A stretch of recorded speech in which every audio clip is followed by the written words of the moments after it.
एक ऐसा मौका हमें मिला है जिसमें हम थोड़ी देर एक साथ बैठ करके अपने जीवन धारा को इस संसार में एक मनुष्य के जीवन के औचित्य को, आवश्यकता को थोड़ा सा चिंतन कर सकते हैं। इस संसार में परमात्मा ने तरह तरह के जीव जंतु बनाए। अगर आप सृष्टि की उत्पत्ति की ओर थोड़ा सा जानने की कोशिश करें तो आप पाएंगे कि मनुष्य परमात्मा की रचनाओं में सबसे पहली रचना नहीं थी। परमात्मा ने इस संसार में पहले तमाम जीवों की उत्पत्ति की। जो जमीन में रेंगने वाले कीड़े होते हैं, जो कोशिकाओं में एक कोशिका, दूसरी कोशिका, फिर पंचभूत, फिर धीरे धीरे तमाम जीवनधारी जीवनों की रचना करी और सबसे आखिर में जा करके मनुष्य की रचना हुई। मनुष्य की रचना भी ऐसी नहीं हुई जैसे आज हम एक दूसरे को देखते हैं। पहला मानव हमारी तरह नहीं दिखाई देता था, पर इस संसार में आकर के, इस जगत में आकर के मनुष्य ने धीरे धीरे अपने जीवन को इस संसार में रहने योग्य निखारा। इस संसार में गुजरान कैसे करना है, जितना समय मिला है, जितना जीवन है, उतना जीवन किस तरीके से जीना है, इसके लिए उसने जतन किए। हुजूर कहा करते थे, इन तमाम संरचना में एक बात तय है, पहले मनुष्य आया, उसके बाद संसार के तमाम बाहरी सुविधाओं की रचना हुई। ये भी रचना बाद में हुई कि हमें भोजन कैसे मिलेगा। पहला मनुष्य, उसके लिए तमाम खेती की व्यवस्था नहीं थी। हर एक आदमी भाग दौड़ करके खाने की खोज में जंगलों जंगलों, बड़ी बड़ी यात्राएं, बड़े बड़े सफर करके तरह तरीके से अपने जीवन को चलाने की कोशिश करता रहा। और धीरे धीरे जब इंसान ने कोशिश करी कि मैं अपने जीवन में पशुचर से, एक जानवर की बुद्धि से कुछ और ऊपर उठूं, चिंतन किया, तो धीरे धीरे सुविधाओं का इजाद हुआ।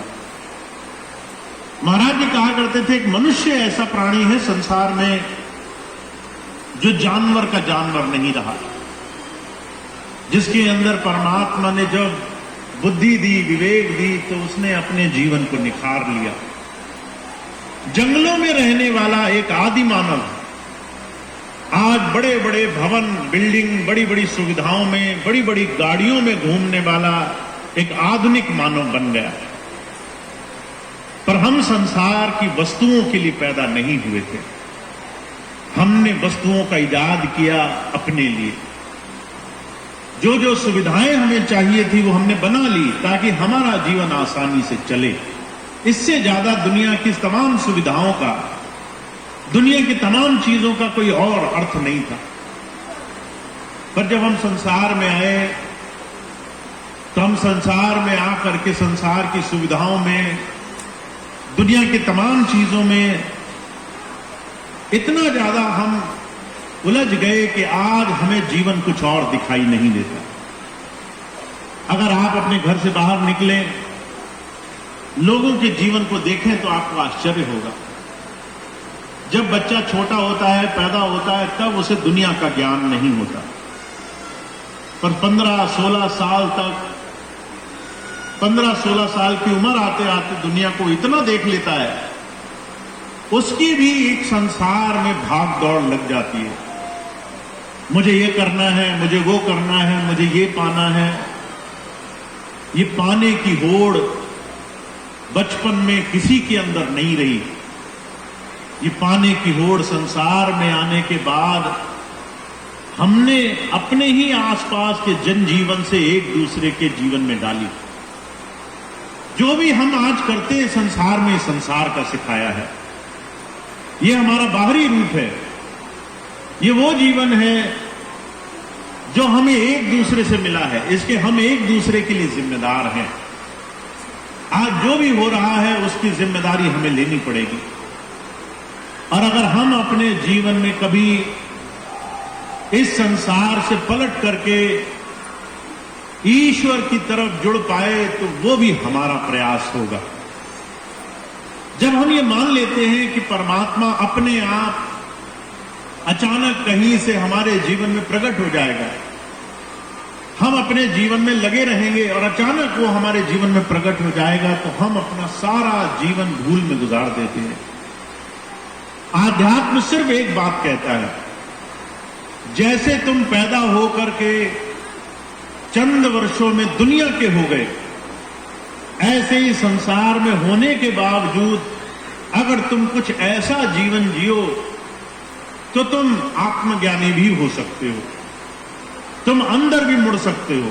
तुम्हें अपने अंदर भी जीवन में उस ईश्वर की तरफ कदम रखने का भाव होना आवश्यक है, अपने आप नहीं होगा।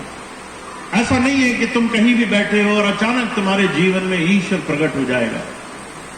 जितने भी संसार में ये बड़े बड़े इस तरह की रचनाएं की गई, वो तमाम रचनाएं हमारे जीवन में आलस्य के रूप में पैदा हो गई।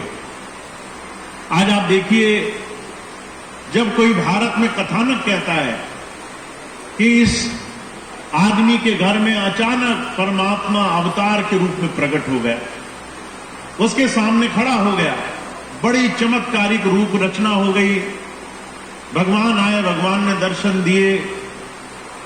इस संसार के विचार से हर एक इंसान इस आशा में बैठा है हमारे जीवन में एक दिन ऐसा होगा। प्रजुर कहा करते थे, जीवन की संरचना कुछ और कहती है।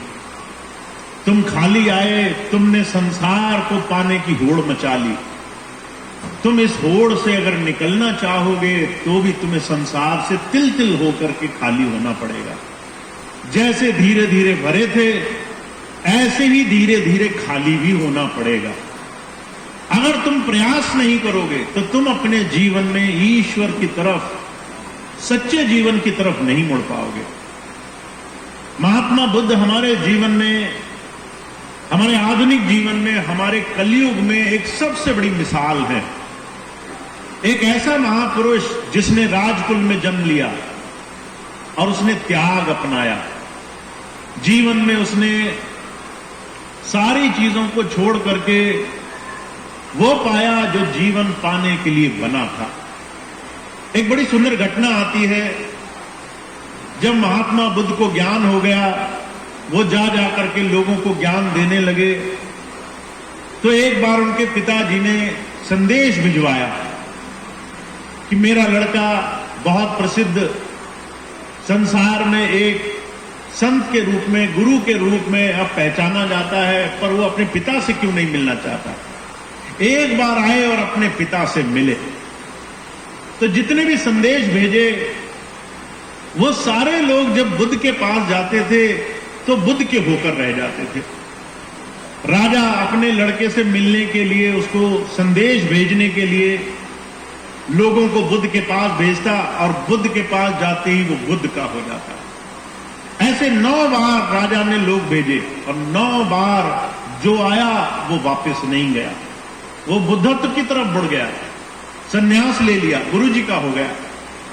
तो 10वीं बार राजा ने अपने बड़े प्रिय मित्र के लड़के को भेजा और ये सोचकर भेजा कि इसकी भी हालत वही होनी है, ये जाएगा और न जाने बुद्ध का क्या इसके ऊपर असर होगा और ये भी बदल जाएगा। उसने उस लड़के को एक बात कही, उसने कहा जाते ही बुद्ध के कान में एक बात कह देना, बाद में क्या होगा तुम्हारा मुझे नहीं पता, पर जाते ही मेरी एक बात उसके कान में बोल देना कि तुम्हारे पिताजी की तबीयत बहुत खराब है, मिलना चाहते हैं, तुम एक बार उनको मिलो।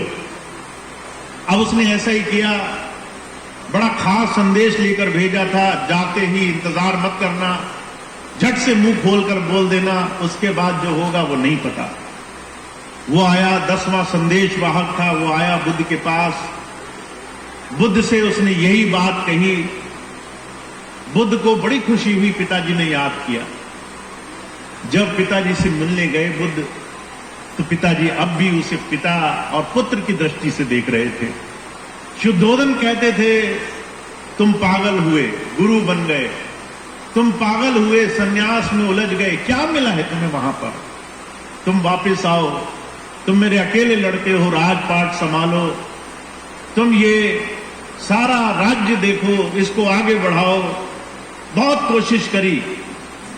बुद्ध ने जो कहा वो बात आज हर एक मनुष्य को अपने जीवन में धारण करने की आवश्यकता है। बुद्ध ने कहा, पिताजी जिसे तुम पुत्र मानते थे वो पुत्र मैं नहीं रहा। मैं अब आपको जानता तो हूं, पर आप सिर्फ मेरी देह से संबंध रखते हो। आपको मैं अपना लड़का मालूम पड़ता हूं, मैं वो हूं नहीं। मेरा वो जीवन नहीं रहा, मेरा रास्ता वो नहीं रहा। मैं अब कुछ और बन गया। मैंने आत्मज्ञान पाया है। पहले देह ज्ञान था, अब आत्मज्ञान पाया है।